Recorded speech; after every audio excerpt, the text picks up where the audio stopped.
வணக்கம். தக்ஷா ஜோதிடம் மற்றும் ஆராய்ச்சி நிலையம் தமிழரசன்.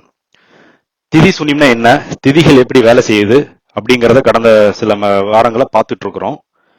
இப்ப பாத்தீங்கன்னா பிரதமை திதி, அதாவது பிறந்த நட்சத்திரங்கள் எவ்வளவு முக்கியமோ பிறந்த திதிகளும் அவ்வளவு முக்கியம்னு சொல்லியிருக்கேன். அதை வச்சு பலன் கூற முடியும் அப்படிங்கறத நம்ம சொல்லியிருக்கிறோம்.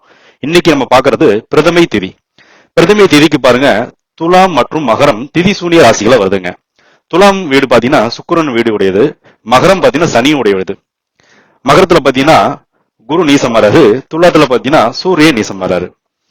இவங்களுக்கு பாருங்க எந்த மாதிரி பலன்கள், எந்த மாதிரி விஷயங்கள் நடக்கும் அப்படின்னா, திருமண வாழ்க்கையில் பிரச்சனைகளை சந்திக்கக்கூடியது இந்த பிரதமை தேதியில பிறந்தவங்க.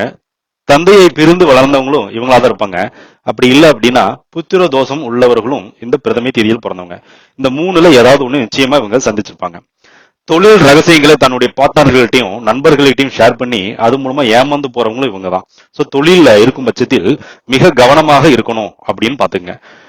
ஜென்ரலாவே பாத்தீங்கன்னா மத்தியம வயதிற்கு பிறகுதான் இவங்க வளர்ச்சி ரொம்ப ஒரு அபூர்வமான வளர்ச்சியா இருக்குதுங்க. பிரதமை தேதியில் பிறந்தவங்க பாத்தீங்கன்னா தொழில இருந்துகிட்டே தொழிலாளி போல வேலை செய்யணுங்க. பிசினஸ்ல இருக்காங்கன்னா அவங்களும் வேலையாள் மாதிரி வேலை செய்யும் போது வளர்ச்சி நிச்சயமா இருக்குதுங்க. குழந்தைகள் பார்த்தீங்கன்னா வெளியூர் வெளிநாடு வேற்று மொழி பேசக்கூடிய இடங்களுக்கு போய் வளருவாங்க. வளர்ச்சி நல்லா இருக்குன்னு நம்ம சில விஷயங்கள் பார்க்கிறோம். சிலருக்கு பாத்தீங்கன்னா அந்த அபர்ஷன் கொஞ்சம் அதிகமா இருக்கும். திருமண வாழ்க்கையில சிறப்பு கொஞ்சம் கம்மி தான். நல்ல ஒரு வேலைய ஒரு பதவிய இவங்களே விட்டு கொடுத்துட்டு வந்துருவாங்க. அந்த மாதிரி ஒரு இது. குலதெய்வம் அனுகிரகம் பாத்தீங்கன்னா ரொம்ப கம்மியா இருக்கும். இல்லாட்டி ஒரு குலதெய்வமே மறந்தே கூட போயிருப்பாங்க. அதே போல தவசம் திதி இதெல்லாம் கொடுக்கறதுல பாத்தீங்கன்னா ஒரு தடை இருக்கும். தத்து கொடுக்கறது, தத்து எடுக்கிறது, தான செட்டில்மெண்ட் செய்யறது, இல்லாட்டி தான செட்டில்மெண்ட் வாங்குறது, இதெல்லாமே குடும்பத்துல வந்துட்டு இருக்கும்.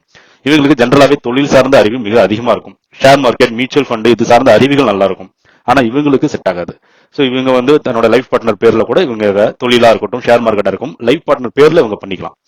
மற்றபடி இது ஒரு சிறப்பான திதி.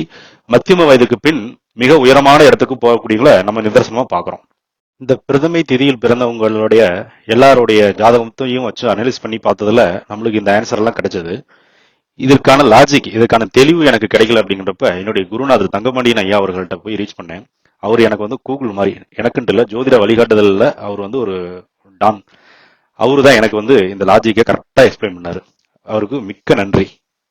ஜாதகங்களில் உள்ள திதி என்ன திதி அப்படின்றத பாருங்க.